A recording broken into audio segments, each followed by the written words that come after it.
అలాంటిది ఏమీ లేదు. అంటే జరిగింది ఏదైనా మంచికే, ఇక ముందు కూడా మంచిగా జరగాలని ఎవరైనా కోరుకుంటారు. అంకుల్ ఆ విధంగానే కోరుకున్నారు. దాన్ని మనం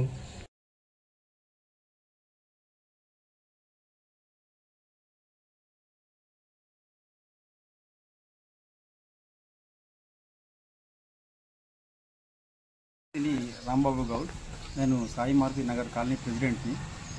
సో ఈరోజు కార్యక్రమం ఏంటంటే, మేము ఏదైతే పాత ఆలయ కమిటీ ఉందో దాని రద్దు కార్యక్రమానికి ఒక మీటింగ్ ఏర్పాటు చేయడం జరిగింది. ఆ మీటింగ్కి మా కాలనీ తరఫున కాకుండా మా పక్కన న్యూ సాయి మారుతి నగర్ కాలనీ వాళ్ళు కూడా రావడం జరిగింది. ప్రెసిడెంట్ వాళ్ళ కమిటీ మెంబర్స్ రావడం జరిగింది. దాంతోపాటు మన పాత ఏదైతే ఆలయ కమిటీలో మెంబర్స్ ఉన్నారు కదా, సో వాళ్ళు కూడా ఇక్కడికి రావడం జరిగింది. తర్వాత దాంతోపాటు మా అసోసియేషన్ సభ్యులు మరియు దాంతోపాటు మన కాలనీ వాసులు ఇక్కడికి చాలామంది రావడం జరిగింది. ఇక్కడ ఉద్దేశం ఏంటంటే, పాత ఆలయ కమిటీ దాదాపుగా 11-12 సంవత్సరాల నుంచి వాళ్ళు ఆలయ కమిటీలో ఒకే అధ్యక్షతన మీటింగ్ జరగడం జరుగుతుంది. సో ఇప్పుడు మా ఉద్దేశం ఏంటంటే, ఇప్పుడు కొత్త వాళ్ళకు కూడా అవకాశం రావాలి, వాళ్ళు కూడా ఇంట్రెస్టింగ్ ఉన్నాడు చేయడానికి. సో వాళ్ళు కూడా ఈ ఏదైతే కమిటీ ఉన్నదో, మేము పాత కమిటీని ఏ ఉద్దేశంతో అనట్లేదు, వాళ్ళు చేసిన కార్యక్రమాల వల్లనే ఈ రోజు రద్దు కార్యక్రమానికి మేము ముందుకు రావడం జరిగింది. ఒక ఫస్ట్ పాయింట్ ఏంటంటే, ఆలయ కమిటీ మార్పు కావాలనుకున్నాం. ఎందుకు కావాలనుకున్నాం అంటే, ఒకే ఆలయ కమిటీ చాలా సంవత్సరాలు ఉన్నది కాబట్టి. నెంబర్ 2, ఆదాయ వ్యయాలంటే ఇప్పుడు మేము దాదాపుగా ఒక 8 మంత్స్ అవుతుంది. ఈ 8 మంత్స్లో మేము ఏం చేసినామంటే, ప్రతి ఒక్కదానికి లెక్కలు రాసుకున్నాం. ఆ లెక్కలు కూడా మేము ప్రతి ఒక్కటి కూడా చూపెట్టడం జరిగింది. ఒక మీటింగ్ పెట్టి, ఒక జనరల్ బాడీ మీటింగ్ పెట్టి.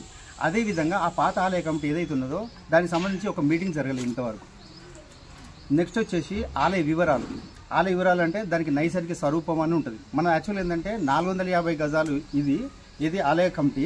తర్వాత ఒక 100 గజాలు ఒక 100 గజాలు తరుణ్ గౌడ్ వాళ్ళు అంటే మురళీ గౌడ్ వాళ్ళు మాకు ఇవ్వడం జరిగింది. సో మొత్తం 550 గజాలు.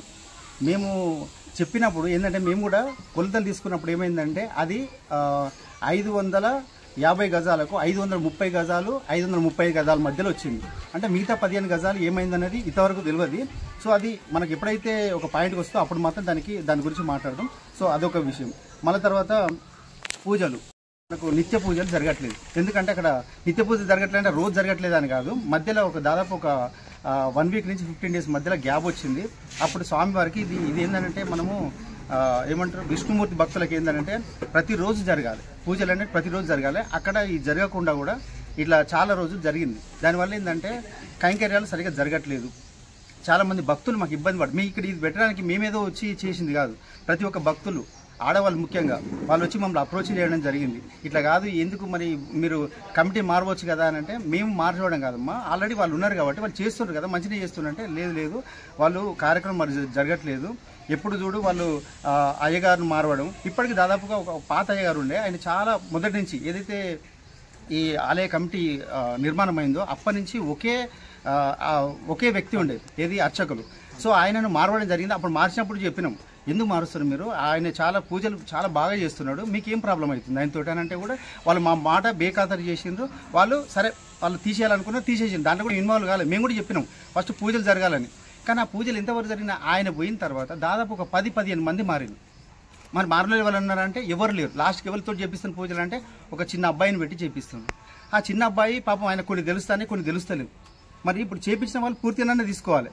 సో దీనివల్ల ఏమవుతుందంటే, గుడికి మీరు అబ్జర్వ్ చేయండి, సరే పాత ఎవరున్నా కూడా పాత అర్చకులు ఉన్నప్పుడు ఎట్లుండే మన గుడి, ఇప్పుడు ఎట్లున్నది ప్రతి దగ్గర చూస్తున్నాం కదా. అక్కడ చెత్త ఉండడము, తర్వాత క్లీన్ చేయకపోవడం, పూజలు కూడా. గర్భగుళ్ళకు ఎవరు పడితే వాళ్ళు పోతారా చెప్పండి మీరు?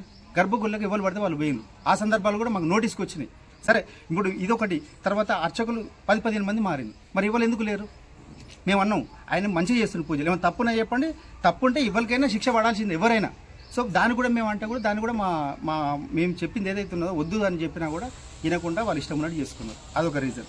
తర్వాత ఆలయ భద్రత. ఇప్పుడు దాదాపు ఒక 3 సార్లు దొంగతనాలు జరిగింది. 3 సార్లు దొంగతనాలు జరిగినప్పుడు మరి ఏ రోజైనా కూడా మరి దొంగతనం ఎందుకు జరుగుతుంది, సీసీ కెమెరా పెట్టాలన్నది తెలియాలన్నా వద్దా మినిమం? అది 3 సార్లు దొంగతనం అయిపోయిన తర్వాత సీసీ కెమెరా ఏర్పాటు చేయడం జరిగింది. అంటే ఇప్పుడు మేము ఇప్పుడు కొత్తగా ఎన్నికైన తర్వాత ఫస్ట్ చేసిన పని ఏంటంటే, సీసీ కెమెరాలు ఆన్ చేయించినాం. ఎందుకు వచ్చినాం? First safety is important. ఈ సేఫ్టీ ఎక్కడ ఉన్నది మన దగ్గర?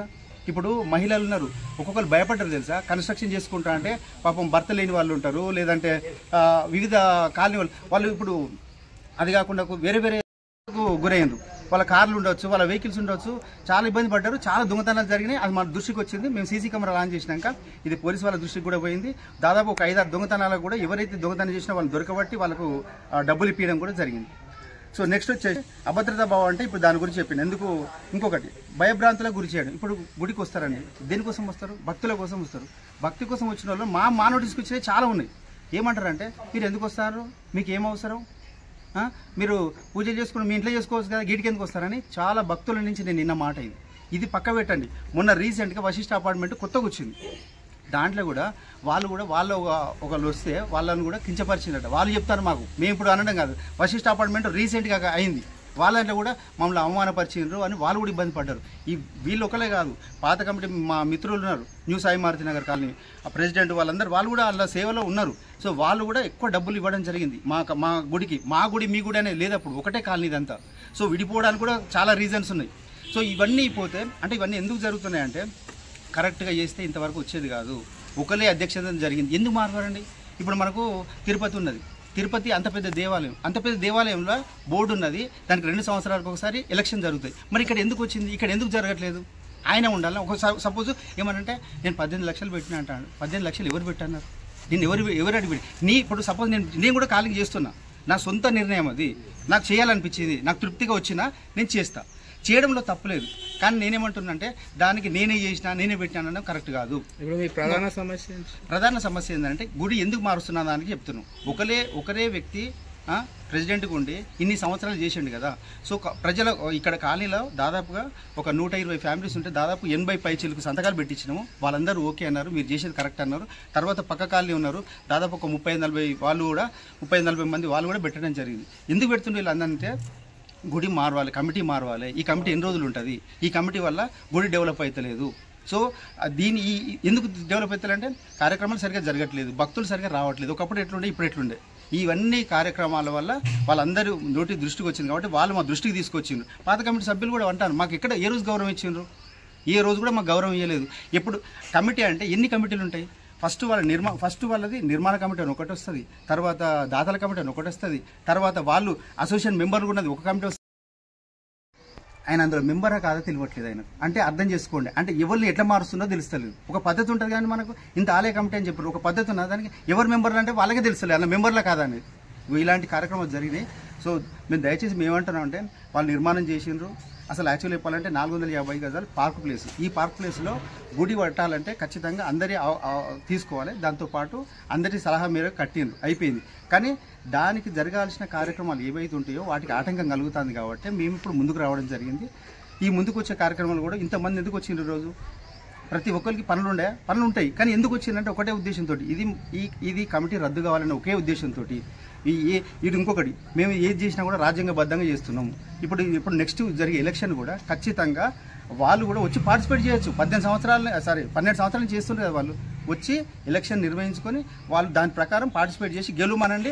గెలిచినాక వాళ్ళే ఉంటారు. మేము అప్పుడు రెస్పెక్ట్ ఇస్తాం, ఎందుకంటే రాజ్యాంగబద్ధంగా జరగాలి. ఏ 4-3 కలిసి డిసైడ్ చేసుకోవద్దు. ఇది పాత వాళ్ళు కూడా ఇలా జరిగినాయి కాబట్టి దానికోసం నూతన కమిటీ ఎప్పుడు అనుకుంటారు? నూతన కమిటీకి మేము ఒక డేట్ పెట్టుకుంటున్నాము. ఆ డేటు మ్యాక్సిమం ఈ నెక్స్ట్ ఏదైతే ఆలయ కమిటీ అనుకుంటున్నామో అది నెక్స్ట్ వీక్ అంటే 9th కదా, 9th రోజు మేము ఎలక్షన్ పెట్టాలని అనుకుంటున్నాము. ఎందుకంటే అందరికీ ఆమోదయోగ్యంగా ఉండాలని 9th రోజు పెట్టాము. ఎందుకంటే సండే రోజు అందరు అవైలబిలిటీ ఉంటారు. సో అది కూడా రాజ్యాంగబద్ధంగానే. ఇప్పుడు ఎవరైతే వాళ్ళు పాత కమిటీ ఉన్నారో వాళ్ళు కూడా నిలబడచ్చు. మాకు ఇక్కడ ఏం లేదు.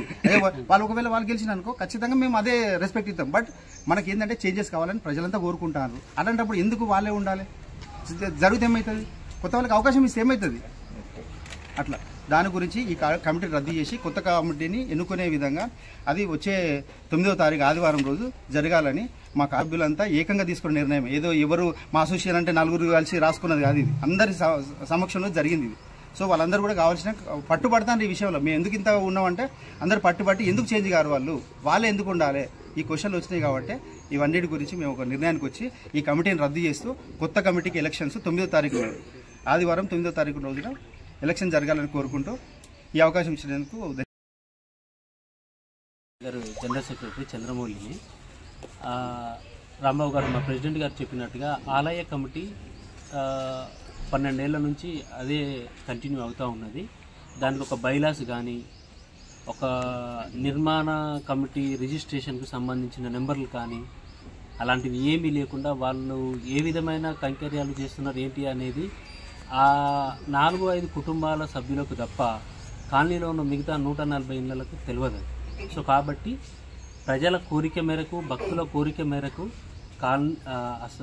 ఆలయ కమిటీ మార్పు అనేది జరగడం అవశ్యం అని చెప్పేసి మేము గ్రహించి as a association, colony association మెంబర్స్గా ముందుకు వచ్చి అందరి దగ్గర అభిప్రాయాలు సేకరించిన తర్వాతనే ఇలాంటి నిర్ణయం తీసుకొని ఈరోజు మీటింగ్ ఏర్పాటు చేయడం జరిగింది. దీంట్లో ఇలా చేస్తున్నందుకు ఆలయ ఆదాయ వ్యయాలు ఇవన్నీ అడిగి చేసినందుకు కాలనీలో ఉన్న సభ్యులని అడ్వకేట్ ద్వారా పరువు నష్టం దావా నోటీసులు పంపించడం కూడా జరిగింది. మేమేమి మా ఇంటి అభివృద్ధి కోసం చేసే కార్యక్రమం కాదు ఇది. ఏదో ఒక్కరం ముందు పడి చేసేది కాదు. 140 ఇండ్ల ప్రజల కోరిక ఇది. ఏ ఒక్క ఇల్లు 2 ఇల్లులు అది కాదు. సో కాబట్టి మాకు మేజర్గా ఏందనంటే మార్పు, తర్వాత ఎలక్షన్ ప్రోటోకాల్ ప్రకారం ఎన్నిక రాజ్యాంగబద్ధంగా, తర్వాత నెక్స్ట్ ఎలక్షన్ అయ్యేంత వరకు ఈరోజు రద్దు చేయడం జరుగుతుంది. నెక్స్ట్ ఎలక్షన్ 9వ తారీఖు అయ్యేంత వరకు పాత ఆలయ కమిటీ మెంబర్సే కైంకర్యాలు అవన్నీ కొనసాగింపాలి. ఆ తర్వాత 9వ రోజు ప్రెసిడెంట్ గారు చెప్పినట్టుగా 9వ తారీఖున వాళ్ళు వచ్చేసి కూడా రాజ్యాంగబద్ధంగా జరుగుతుంది, ఓపెన్ ఎలక్షన్ కాబట్టి వాళ్ళు కూడా పార్టిసిపేట్ చేయొచ్చు. ఇక్కడ ఎవరిని వద్దనేది లేదు, చేసేది లేదు. సో ప్రతిదీ రాజ్యాంగబద్ధంగా జరిగితే బాగుంటుందని మన కోరిక.